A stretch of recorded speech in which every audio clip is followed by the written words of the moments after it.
Thatcher is crazy. This dude has got the buff of a lifetime in his new rework, and after playing the test server for a few days, I've compiled a list of all the genius Thatcher strats to bring with you to rank this season. Like countering C4s. You will never C4 a planner again with Thatcher on the board, and I am living proof of that. You see, I was lucky enough to play against Varsity Gaming, the most handsome and sexy man of our entire generation. Him and his goons, Evan and Priest, would run a Ying Thatcher combo going directly for site and planting the bomb.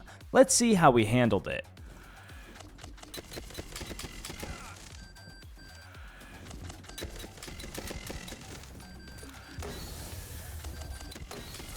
Oh, he EMP'd the Nitro.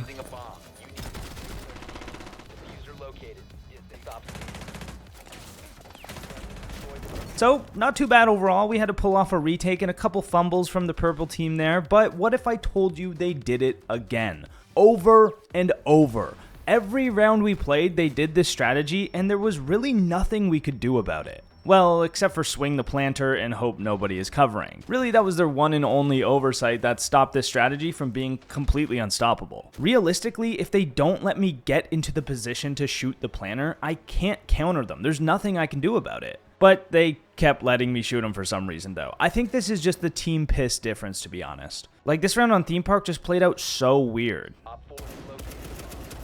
Canister in place. Set. Bro, they keep having the fucking Thatcher, dude.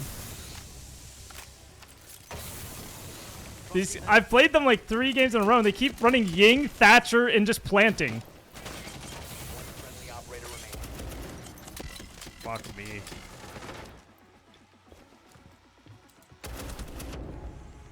So eventually, I just stopped letting them get to the point where they're planning. I started pressing them. I started getting active, and let me tell you, I had to clap some cheeks on the Varsity Goon Squad, okay? I saw his little toes.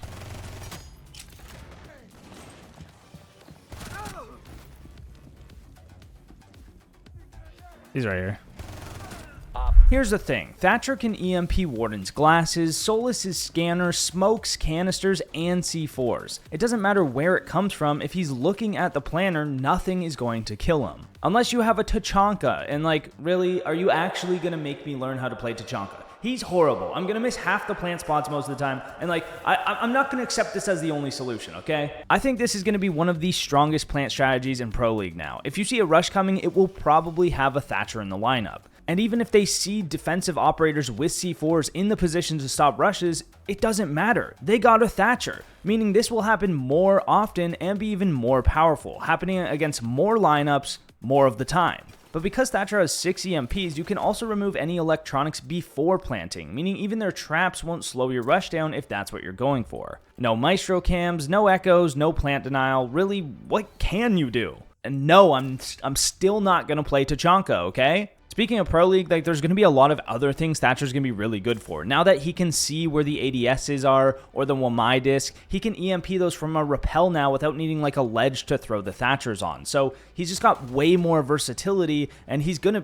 be cooking in Pro League. Oh yeah, and he also got a new DMR, which just so happens to be the most disgusting gun in the entire game. Absolute laser beam, no movement on that thing whatsoever, and it's got a fast fire rate. If you thought the 417 was good, this thing is even better. Now, one thing I really want to discuss is how much Thatcher's playmaking has increased because of this rework. Before, he was kind of just a support character. You throw the EMPs down, you get the wall open, and then you kind of just hang out until something happens. Well, he can still do that. He can still fulfill the role of the support EMP guy, except now he has all these layers on top of it that can help him do other things very well, like playmaking. You see, before as Thatcher, you might have 1 EMP left over after getting the walls. Sometimes you'll throw it down during a plant to maybe catch a C4, or you'd throw it on a doorway to disable any traps before walking into sight. But you didn't know if there was a C4 coming, and you didn't know if there were any traps unless you got that info from something else, like a drone or from a teammate. But now, let's say you're near a doorway on site. With your IQ cannon, you can now just take a look and see, is there any traps, or can I just walk straight into the bomb site?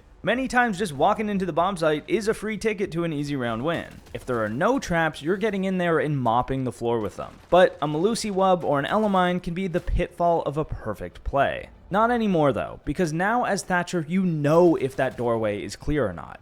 And if it isn't, you can just EMP that gadget and walk through anyway. This is going to be huge for playmaking, and you might not see the vision right now, but trust me, Thatcher will have some big plays in future matches. And to keep up with those big plays, make sure you go subscribe to my games channel, where I'm back posting full matches and stream highlights for your viewing pleasure. I'm going to keep this channel more aimed at educational videos and these commentary style videos, but if you're interested in more gameplay focused things, then go check it out in the description. Now you might be wondering, can you bandit trick? Can you Cade trick? How can we deal with Thatcher when it comes to wall denial? Well, this is really simple, but also insanely complicated, so I'll do my best to explain it. Everything kind of works the same way. Bandit can still trick between EMPs, Cade can still Cade trick if he doesn't get double EMP'd, and Tubro is still a counter, sort of. A straight up bandit trick versus a Thatcher is going to electrify the wall for a brief second and destroy the hard breach on the other side. This will work exactly the same way, except Thatcher now has 6 EMPs and you have to trick 3 thermites, so it's going to be a little harder. Well, a lot harder. Cade tricking still technically works, but only against Thatcher players that don't know what they're doing. If they simply watch the wall and continuously EMP the Cade claws, Cade is just not going to work. They're going to see the claw on the scanner and EMP it. But you add in Tubro, and well, I'm still not entirely sure, because this guy's gadget acts very strange sometimes. Like here, I Tubro the top of the wall, and Cade tricks the bottom. Once the first tub ends, the Cade claw comes up and zaps the thermite. But if Thatcher EMPs the Cade claw properly, this doesn't happen.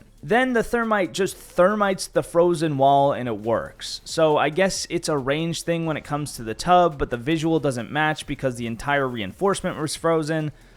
I don't know. Basically, if Thatcher times it perfectly and EMPs the Cade claws right before the tub ends, the breach will open all the time. But if Cade continuously picks up and tricks his claws every time they're EMP'd, and tub lands his canisters, I'm pretty sure the Cade will win out, and Thatcher will run out of EMPs by the time all 3 tubs are used. The big thing is tub needs to freeze the wall without freezing the Cade claw. But then, if Thatcher times his EMPs correctly, Tub can just shoot out his own canister before the EMP goes off, and Cade's claw will destroy the hard breach. And you can repeat the process, but you might run out of tubs this way, and it's not guaranteed that you'll break all the hard breachers, because there are 3 thermite charges now, and they might have more breachers on their lineup. So if none of that made sense, that's fine. Basically, after all of this, that tub Cade strategy is still unreliable and probably just not worth doing anymore. Bandit tricking is going to be your best counter. Unless they have a Mav, and then you're just completely cooked in any of these situations, because he can just make a hole, grenade over, and destroy all of it. Or he Mavs out the bottom of the wall and a teammate shoots Bandit's ankles and kills him. The moral of the story is, trying to counter wall denial isn't completely reliable anymore, and if you're on attack, just bring Mav and you won't have any issues. It's complicated, I know. Countering hard breachers just got a whole lot more difficult, which makes sense when literally all of them get a buff, along with a guy that makes using their ability way easier. But don't worry, I have a different solution for your defenses that you don't have to worry about any of this. It's what I call the open concept approach. Instead of reinforcing off those walls in the first place, just make holes in them. Make it so Thermite can't even get the opportunity to use his 3 charges. Face mirrors at them, or clash shields, and now they can't even capitalize on those positions to use them against you in the first place. We are changing our approach from a keep the wall closed to a keep them from getting to the wall in the first place. By putting traps outside the building and pushing our defensive wall even further, we can take the fight to them before they completely dominate us with their utility. If we bunker up in sight, the hard breachers will simply be way too strong. This is very map and site dependent though. On maps like Clubhouse, the top floor sites are just death now. Every exterior wall is going to get opened, and unfortunately the open concept approach won't really work on these top floor sites. Bar and basement might just become the new primary sites, and I'm not even joking. The other solution is just to ban Thatcher and Mav all the time and hope that Cade and Bandit aren't banned. But if not, get ready for more spawn peaks, more aggressive defenders, and more chaos, because there's a lot of new strategy and tactics coming along with Year 10 Season 4. On top of that, shields are still super good, guys. Shield meta is still here, so when in doubt, just run the shields and run them down. Seriously though, it's going to be an awesome season, and the smarter teams will come out on top. Good luck in ranked, and I'll see you on December 2nd for Copper to Champion in one stream. Subscribe for that. See you then.